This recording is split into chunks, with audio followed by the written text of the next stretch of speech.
Amma ba'du.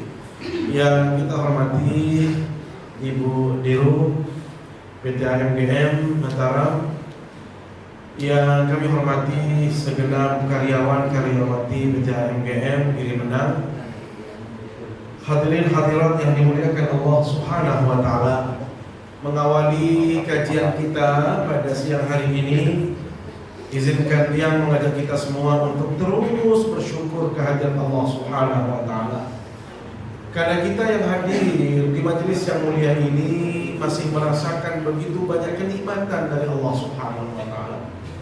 Saat ini kita masih dalam keadaan sehat walafiat, masih kita bisa beraktivitas, bisa melakukan berbagai macam kegiatan, termasuk hadir di majelis yang mulia ini untuk kita tunaikan sholat zuhur berjamaah, kemudian kita lanjutkan dengan kajian ilmu. Semua ini adalah merupakan bekal kita, modal kita untuk bisa mendapatkan kebahagiaan di akhirat kelak. Saya selalu sampaikan kepada jamaah, kehidupan kita di dunia ini kisarannya antara 60 sampai 70 tahun kata Rasul. Sehingga bila mana ada yang lebih dari 70 tahun, itu adalah orang-orang yang diberikan tambahan nikmat. Usia yang singkat atau kehidupan yang singkat di dunia ini, Bapak Ibu, ternyata kita juga tidak ingin di dunia ini sengsara. Kita tidak ingin tidak bahagia, kita tidak ingin tidak senang. Sehingga kita melakukan berbagai macam aktivitas, berkegiatan, mencari nafkah dan lain sebagainya. Tujuannya adalah agar kita bahagia di dunia. Logikanya, Allah, kalau di dunia yang sementara ini saja kita harus punya bekal yang cukup, modal yang cukup untuk mencapai kebahagiaan, maka tentu kebahagiaan di akhirat yang kekal abadi tidak mungkin kita menggapainya kalau kita tidak memiliki bekal yang cukup, modal yang cukup, tabungan yang cukup untuk bisa mendapatkan kebahagiaan itu. Karenanya, Allah, kenapa kita harus hadir di majelis-majelis ilmu? Kenapa kita harus beribadah? Kenapa kita harus melakukan kebaikan? Semua itu tujuannya adalah untuk mendapatkan modal yang berlimpah, bekal yang banyak untuk kebahagiaan kita di akhirat kelak, sebagaimana janji kita atau doa yang kita panjatkan di hadapan Allah. Rabbana atina fid dunya hasanah wa fil akhirati hasanah wa qina adzabannar. Karena itu mudah-mudahan kita semua yang hadir di majelis yang mulia ini mendapatkan kebahagiaan yang disebutkan tadi, bahagia di dunia, bahagia di akhirat pula. Amin ya rabbal alamin. Shalawat serta salam selalu kita sampaikan ke hadapan baginda Rasulullah sallallahu alaihi wasallam. Beliau adalah panutan kita, teladan kita dalam semua sisi kehidupan. Bagaimana beribadah yang benar, berakidah yang lurus, berakhlak yang mulia, bermuamalah dengan cara yang baik. Semua itu sudah dicontohkan oleh baginda Rasulullah sallallahu alaihi wasallam. Bila mana kita mampu meneladani beliau, mampu mencontoh baginda Nabi sallallahu alaihi wasallam, maka insyaallah kita semua akan mendapatkan syafaatnya di hari kiamat kelak. Amin ya rabbal alamin. Bapak Ibu jamaah yang dimuliakan Allah Subhanahu wa taala, perjumpaan seseorang dengan bulan suci Ramadan adalah nikmat terindah. Bahkan boleh dikatakan nikmat terbesar setelah seseorang itu beriman kepada Allah adalah perjumpaan dia dengan bulan suci Ramadan. Karena itu para ulama di dalam menjelaskan tentang perjumpaan dengan bulan suci Ramadan itu mewajibkan setiap kita untuk bahagia, mewajibkan seseorang itu untuk menunjukkan rasa senang, rasa suka untuk bisa berjumpa dengan bulan suci Ramadan. Inilah makna firman Allah Subhanahu wa taala, "Qul bi fadlillahi wa bi rahmatihi fabidzalika falyafrahu." Katakan wahai Nabi Muhammad, Karena anugerah dari Allah, nikmat yang Allah berikan kepada kita semua, maka hendaklah kita bersuka cita. Hendaklah kita menunjukkan rasa gembira, rasa suka, rasa senang karena nikmat-nikmat yang Allah berikan. Maka kita yakin kepada Allah bahwasanya nikmat berjumpa dengan bulan suci Ramadan itu adalah nikmat yang sangat besar.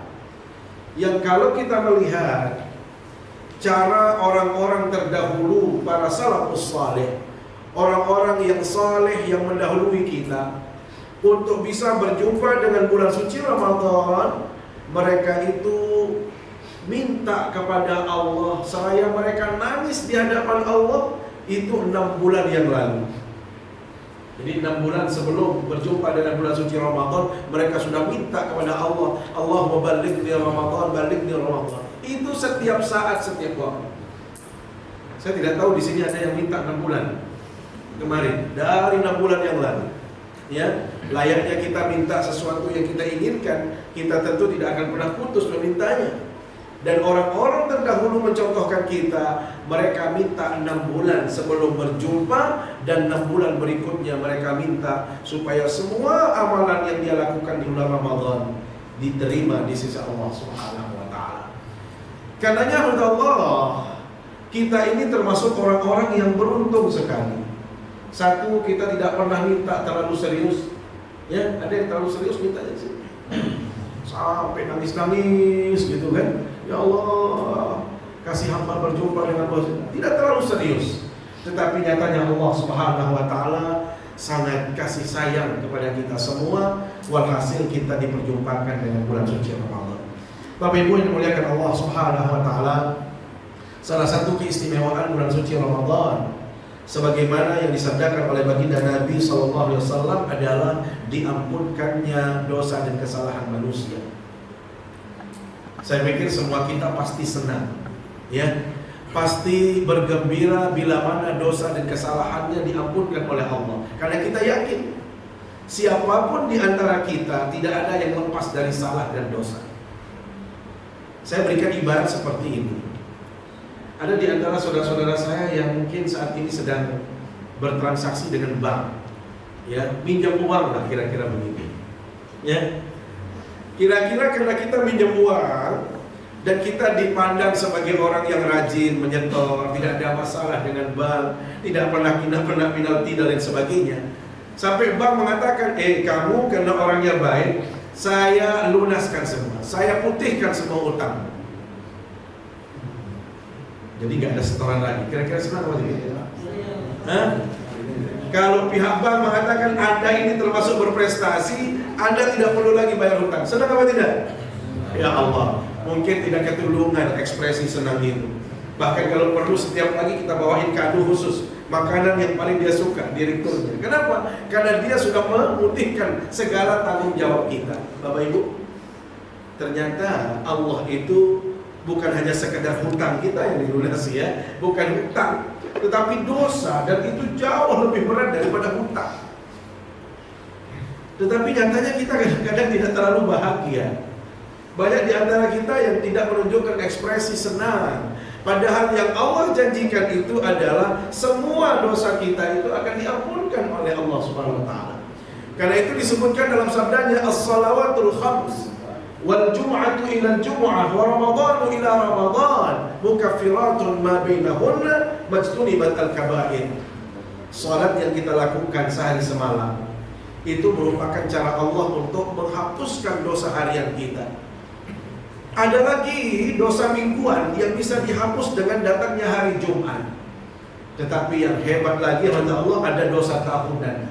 Artinya dosa kita dalam setahun ini, bila mana kita benar-benar menghadirkan ibadah terbaik di bulan Ramadan, maka Allah berkenan menghapuskan semua dosa kita setahun, semua kesalahan yang sudah kita perbuat selama setahun ini. Kira-kira senang apa tidak? Ya, senang apa tidak? Ya harus senang. Tidak ada alasan untuk kita tidak senang. Kenapa? Dosa kita diampunkan. Cuma pertanyaannya, kata Allah, apakah semua orang mendapatkan ampunan di bulan Ramadan ini? Ini harus menjadi pertanyaan. Ternyata Rasul Shallallahu Alaihi Wasallam suatu ketika beliau naik ke atas mimbar untuk berkhutbah, memberi ceramah. Ternyata di atas mimbar itu beliau mengucapkan amin, amin, amin 3 kali sampai terdengar suara beliau oleh para sahabat. Banyak di antara mereka yang penasaran. Begitu selesai beliau khutbah, su'ila an hada, beliau ditanyakan, ya Rasul, mengapa engkau mengucapkan amin tadi 3 kali? Ada apa? Apa jawab Rasulullah SAW? Atani Jibril, faqala li qul amin ya Rasulullah. Tadi saya dibisikkan oleh Jibril di atas sana. Ternyata beliau katakan apa? Nabi Muhammad, tolong aminkan. Tolong engkau ucapkan amin. Untuk siapa amin itu? Allah, ternyata ada 3 kategori manusia yang diaminkan oleh Rasul. Dan orang ini ternyata adalah orang-orang yang paling merugi dalam kehidupannya. Siapa mereka yang merugi ini? Rasul katakan raghima anfu mri'in. Dalam hadis itu seringkali ada ucapan raghima anfu. Anfu itu artinya hidung. Raghima itu artinya debu yang melekat atau kotoran yang melekat. Ini menunjukkan bahwasanya orang-orang yang paling merugi. Jadi kalau ada debu atau kotoran yang melekat di hadapan manusia, ini adalah ekspresi kerugian seseorang. Kira-kira seperti itu. Maka Rasul katakan sangatlah merugi orang. Siapa mereka? Beliau katakan man adraka Ramadan falam yughfar lah. Ada orang yang berjumpa dengan bulan suci Ramadan, berpuasa di bulan Ramadan, tapi sayang sekali orang itu tidak diampunkan dosanya oleh Allah SWT. Maka katakan amin wahai Nabi Muhammad. Amin kata beliau. Maka hadis ini Allah memberikan kita gambaran, ternyata tidak semua orang bisa mendapatkan jaminan ampunan dari Allah walaupun dia berjumpa dengan bulan suci Ramadan. Pertanyaannya, kenapa ada orang yang masuk bulan Ramadan, berjumpa dengan bulan suci, puasa dia, tetapi sayang dia tidak mendapatkan ampunan? Rasul Shallallahu Alaihi Wasallam dalam sabdanya yang lain, Allah menjelaskan apa? Man shoma Ramadhana imanan wa ihtisaban ghufira lahu ma taqaddama min dhanbi. Orang yang mendapatkan janji ampunan dari Allah itu adalah yang pertama, mereka yang berpuasa benar-benar didasarkan atas dasar keimanan dan ketulusan kepada Allah. Masalahnya Allah, kita sudah melakukan ibadah ini dengan cara seperti itu atau tidak? Jangan-jangan kita masih ikut-ikutan. Karena lingkungannya berpuasa, teman kita berpuasa, kita ikut-ikutan. Bukan didasari atas dasar keimanan. Bapak Ibu, di dalam perintah puasa, di dalam surat Al-Baqarah ayat 183 itu, apa kata Allah? Ya ayyuhalladzina amanu, wahai orang-orang yang beriman. Apa maknanya? Ternyata tidak semua orang manusia, tidak semua manusia atau orang Islam itu diperintahkan untuk berpuasa. Untuk melaksanakan ibadah puasa ini hanya orang-orang yang beriman. Pertanyaannya, samakah orang yang beriman dengan Islam? Tidak sama. Kalau Islam itu jauh lebih mudah, lebih gampang ketimbang iman. Makanya kalau ada orang yang baru mu'alaf, syarat untuk menjadi muslim apa? Cukup bersyahadat asyhadu an la ilaha illallah wa asyhadu anna Muhammadar Rasulullah. Dia sudah menjadi orang yang Islam. Tetapi apakah dia beriman? Belum tentu. Karena iman itu jauh lebih berat syaratnya. Dia harus patuh kepada Allah, melaksanakan semua kewajiban di sisi Allah.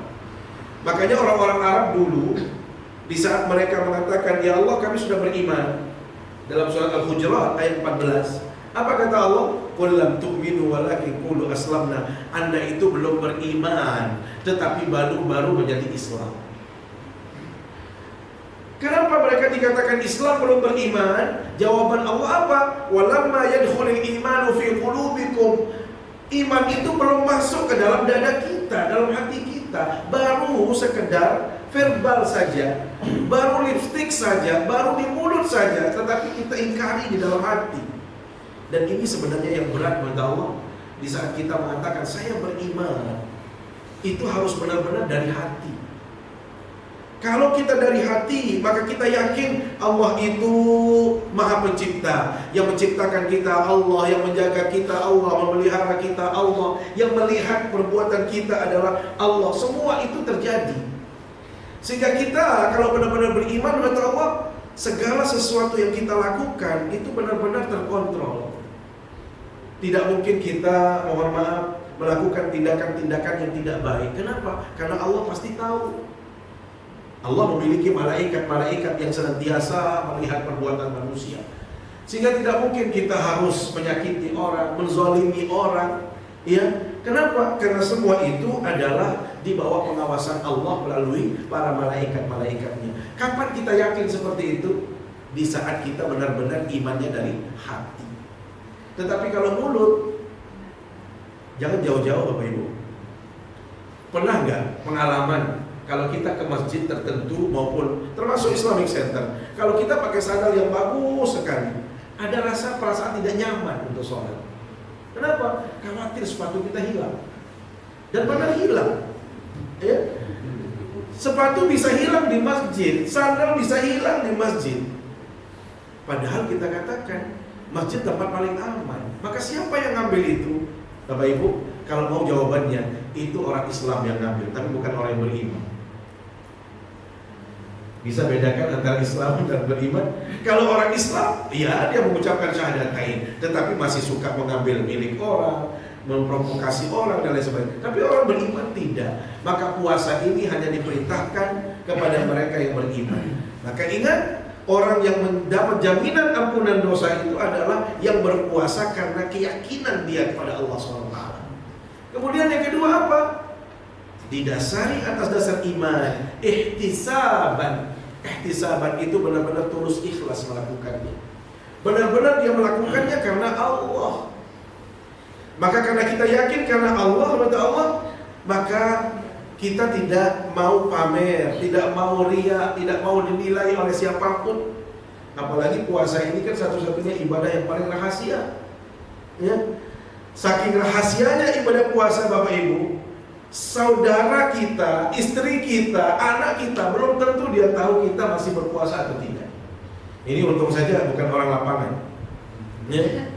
Kalau orang lapangan misalnya, kalau dia tidak kuat-kuat imannya, sudah capek dia masuk ke gorong-gorong sana dan lain sebagainya. Karena dia sudah capek, lapar, dia makan itu roti. Kira-kira kalau dia pulang ke rumah sambil lemes-lemes, caranya begini, "Bu, capek sekali hari ini, terlalu banyak pekerjaan." Padahal dia sudah makan. Kira-kira istrinya tahu apa tidak? Nggak akan tahu kalau dia sudah makan berkali-kali di situ. Kenapa? Karena puasa ini rahasia. Karena dia rahasia, maka Allah benar-benar kita lakukannya karena Allah. Yang melihat kita berpuasa itu Allah. Yang menilai kita berpuasa itu Allah, bukan saudara kita, bukan teman kita, bukan rekan kerja. Tetapi saya berpuasa karena Allah. Karena itu harus benar-benar tulus melakukannya. Inilah orang yang pertama yang akan mendapatkan ampunan dari Allah, mereka yang puasa karena iman dan ikhlas kepadanya. Yang kedua, orang yang mendapatkan ampunan itu Bapak Ibu adalah orang yang benar-benar berkualitas puasanya. Bagaimana yang dimaksud dengan berkualitas? Berkualitas itu kalau kita sampaikan tingkatan berpuasa itu kan ada 3 kata Imam Ghazali. Satu ada yang umum, yang kedua itu yang khusus spesial, yang ketiga itu lebih tinggi daripada itu yang disebut dengan khusus. Kalau puasa umum, Bapak Ibu, tingkatannya apa? Orang yang hanya menahan diri daripada makan, tidak memasukkan makanan ke perutnya, dan dia juga tidak melakukan hubungan suami istri di siang hari di bulan Ramadan. Hanya itu tingkatannya. Tetapi yang lain-lainnya justru dia tidak mempuasakan. Mulutnya masih suka menggunjing saudaranya, masih suka membicarakan orang lain, memfitnah, menyakiti. Matanya mohon maaf masih belum bisa dia pelihara, dia jaga matanya untuk sesuatu yang lebih baik. Tangannya masih suka menzalimi orang, mengambil hak orang dan lain sebagainya. Termasuk kakinya masih suka dijalankan untuk hal-hal yang maksiat kepada Allah. Bapak Ibu, ini adalah tingkatan orang yang awam kalau hanya tidak makan dan tidak minum. Karena itu para ulama mengatakan perkara yang paling mudah dari pelaksanaan ibadah puasa itu adalah menahan diri untuk tidak makan dan minum. Itu yang paling gampang. Maka Bapak Ibu jangan dibalik-balik. Justru yang paling berat adalah tidak makan dan tidak minum, itu paling gampang. Kenapa?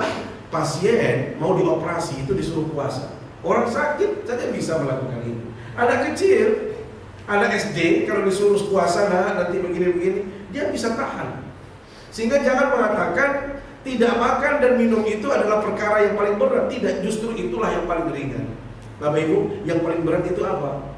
Justru menahan anggota tubuh kita, anggota badan, terutama panca indera ini untuk melakukan hal-hal yang tidak diinginkan, untuk melakukan maksiat, itu yang paling berat.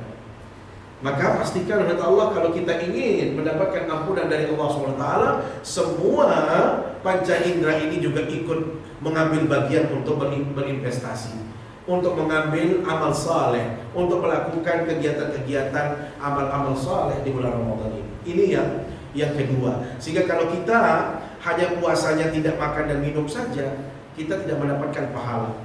Itu yang disebut dalam hadis Rasulullah SAW, rubba sa'imin laisa lahu min siyamihi illa al-ju' wal 'atas. Berapa banyak orang yang kelihatannya berpuasa tetapi dia tidak mendapatkan pahala kecuali lapar dan haus semata yang dia dapatkan.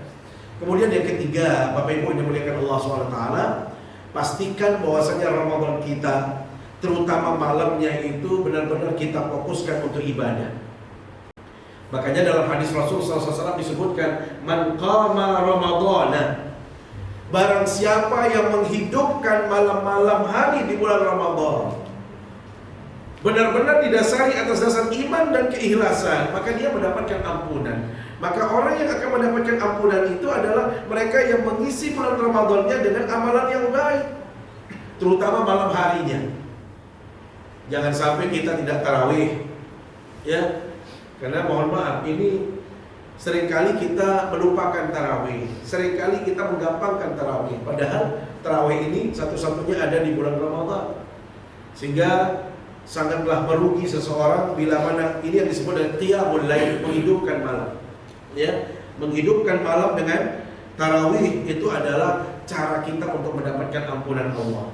Kemudian yang penting untuk diperhatikan juga Bapak Ibu adalah usahakan untuk bisa membaca Al-Quran sekuat-kuatnya. Bahkan kalau perlu dikhatamkan itu Al-Quran. Para ulama begitu masuk bulan Ramadan mereka stop semua kegiatannya. Terutama mereka-mereka yang ngaji, ya, ada yang ngaji fikih, di stop fikihnya. Ada yang ngaji hadis, stop kajian hadisnya. Apa yang dikaji? Semua yang dikaji adalah Al-Quran saja. Imam Syafi'i itu dalam riwayat dijelaskan beliau khatam Al-Quran di bulan Ramadan sampai 60 kali. Berarti sehari berapa kali? Kira-kira beliau gak sibuk ya kalian? Jangan pakai alasan Imam Syafi'i kan gak sibuk lah. Siapa bilang beliau gak sibuk? Imam selevel imam, Bapak Ibu, itu sudah sibuknya luar biasa. Beliau tentu membimbing umat, juga mencari rezeki seperti kita. Tetapi subhanallah, selevel Imam Syafi'i itu sampai sehari beliau bisa khatam 2 kali. Kalau kira-kira berapa hari kita bisa khatam? Ya, jadi benar-benar Ramadan ini dikenal sebagai Syahrul Quran. Ramadan itu adalah bulan Al-Quran. Sehingga para ulama, kalau kita lihat biografi para ulama, apa yang mereka perbuat di bulan Ramadan ini, rata-rata mereka itu mengaji Al-Quran, mengkhatam Al-Quran. Karena kita yakin bahwasanya Al-Quran itu diberikan ganjaran oleh Allah itu per huruf, Bapak Ibu. Sementara kita melakukannya di bulan Ramadan. Di luar bulan Ramadan itu diberikan per huruf itu berapa? 10. Itu di luar bulan Ramadan. Kalau di bulan Ramadan ini, semua ibadah-ibadah ringan itu menjadi berat nilainya. Semua ibadah-ibadah sunnah itu seperti wajib. Maka bisa dibayangkan, kalau kita bisa mengkhatam Al-Quran yang satu huruf biasanya 10, karena ini bulan Ramadan, maka bisa dibalas dengan berlipat ganda oleh Allah Subhanahu wa taala. Karena itu dalam hadis Rasul sallallahu alaihi wasallam disebutkan, man taqarraba fihi bi khaslatin minal khair kana kaman adda fariidatan fi ma siwa. Barang siapa yang melakukan ibadah-ibadah ringan di bulan Ramadan ini Bapak Ibu, maka dia dipastikan mendapatkan pahala wajib. Sebaliknya kalau kita melaksanakan ibadah wajib, alhamdulillah tadi kita sudah melaksanakan sholat zuhur.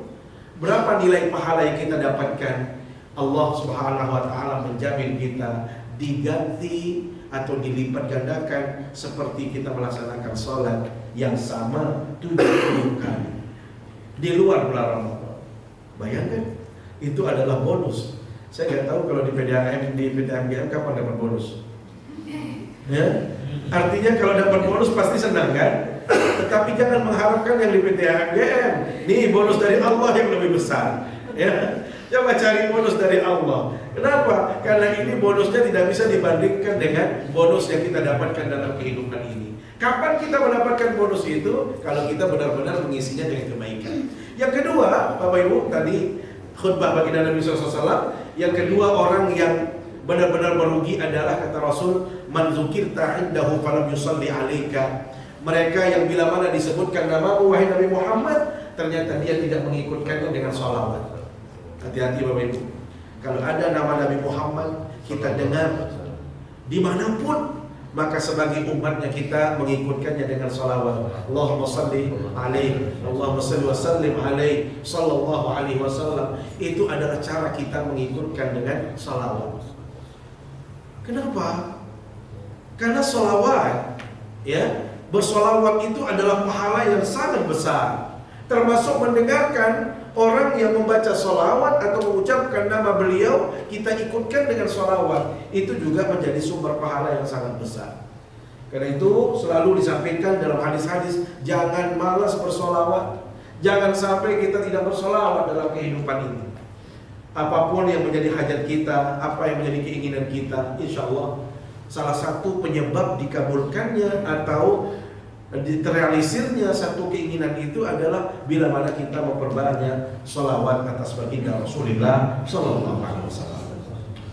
Yang ketiga, yang terakhir, kata Allah, orang yang paling merugi itu adalah man adraka walidayhi au ahadan minhuma falam yughfar lah. Orang yang paling merugi itu adalah kata Rasul yang diaminkan oleh baginda Nabi langsung, mereka yang memiliki kedua orang tua masih hidup atau salah seorang dari keduanya masih hidup. Ternyata orang ini tidak mendapatkan ampunan gara-gara orang tuanya masih hidup. Kenapa? Karena benar orang tuanya hidup tetapi dia tidak pernah berbuat baik kepada keduanya atau salah satunya. Dia tidak pernah memberikan nafkah kepada kedua orang tuanya. Dia tidak pernah mencari orang tuanya. Tidak sedikit di antara kita yang merasa lebih nyaman menitipkan orang tuanya di panti jompo. Bayangkan ada orang yang memahami kalau menitipkan orang tuanya di tempat-tempat panti asuhan itu dia sudah merasa menunaikan kewajiban. Bapak Ibu, walaupun pembantunya 4 sekalipun, itu tidak akan bisa menunaikan kewajiban kita terhadap orang tua sebelum kita yang turun tangan langsung. Jadi orang tua itu sebenarnya bukan mengharapkan servis dari orang lain. Dia ingin mendengarkan ucapan atau melihat gerakan dari anaknya langsung. Dan inilah sebenarnya yang paling mahal bagi seorang anak, bila mana dia bisa memberikan yang terbaik, penghargaan terbaik, pelayanan terbaik kepada orang tuanya. Sehingga bila mana ada di antara saudara-saudara saya masih punya ibu atau bapak, tolong ambillah berkah itu di situ. Carilah ridha Allah itu di hadapan orang tua. Tidak perlu cari ke ustaz-ustaz, tidak perlu cari ke orang alim yang alim sekalipun. Tetapi kalau kita masih meninggalkan orang tua, walaupun kita punya sahabat orang alim sekalipun, kita tidak akan bisa diselamatkan oleh mereka-mereka. Karena itu dalam hadis disebutkan keridhaan Allah itu sangat bergantung kepada ridha daripada kedua orang tua kita. Tetapi sebaliknya, murkanya Allah itu sangat tergantung kepada murkanya kedua orang tua kita. Maka jangan sampai kita termasuk orang-orang yang paling merugi. Kenapa dikatakan merugi? Karena dia tidak mendapatkan ampunan dari Allah, karena dia tidak berbuat baik kepada kedua orang tuanya. Saya teringat satu riwayat Bapak Ibu, ada seorang laki-laki yang menggendong, dalam riwayat ada yang mengatakan ibunya, ada yang mengatakan bapaknya, dari Yaman digendong untuk melaksanakan ibadah haji ke Mekah. Anda bisa bayangkan dari Yaman itu berapa hari dia harus gendong turun naik bukit, kemudian bebatuan dan lain sebagainya. kemudian sampai di Mekah dia harus tawaf sa'i, kemudian sampai haji. Dan kita berdoa juga semoga amalan-amalan kita di bulan Ramadan ini benar-benar diterima oleh Allah Subhanahu wa taala. Mengakhiri majelis ini, mari kita bermunajat, berdoa kepada Allah Subhanahu wa taala. A'udzu billahi minasyaitonir rajim. Bismillahirrahmanirrahim. Alhamdulillahirabbil alamin. Hamdan yuafi ni'amahu wa yukafi'u mazidah. Ya Rabbana wa lakal hamdu kama yanbaghi li jalali wajhikal karim wa 'azimi sultanik. Allahumma shalli ala Muhammad, Allahumma shalli ala sayyidina Muhammad, tibbil qulubi wa dawaiha wa 'afiyatil abdani wa shifaiha wa nuril absari wa dhiyaiha wa ala alihi wa sahbihi fi kulli lamhatin wa nafsin bi'adadi kulli ma'lumin. Allahumma ighfir lana dhunubana wa liwalidayna warhamhuma kama rabbayana shaghira wa lijaddina wa jaddatina wa liustadina wa limashayikhina wa qarabatina wa li ahlina wa lil muslimina wal muslimat wal mu'minina wal mu'minat al ahya'i minhum wal amwat innaka sami'un qaribun mujibud da'awat wa qadiyal hajat. Allahumma taqabbal minna du'a'ana wa salatana wa qiyamana wa ruku'ana wa sujudana wa siyamana wa tarawihana wa jami'a ibadatina wa tamim taqsirana ya Allah ya hayy ya qayyum. Allahumma rabbana zalamna anfusana wa illam taghfir lana wa tarhamna lanakunanna minal khasirin. Rabbana hab lana min azwajina wa dhurriyyatina qurrata a'yun waj'alna lil muttaqina imama. Rabbana atina fid dunya hasanah wa fil akhirati hasanah wa qina 'adzaban nar. Sallallahu ala sayyidina Muhammad wa ala alihi wa sahbihi ajma'in. Subhana rabbika rabbil izzati 'amma yasifun wa salamun 'alal mursalin walhamdulillahi rabbil alamin. Subhanakallahumma wa bihamdika asyhadu an la ilaha illa anta astaghfiruka wa atubu ilaik. Wassalamualaikum warahmatullahi wabarakatuh.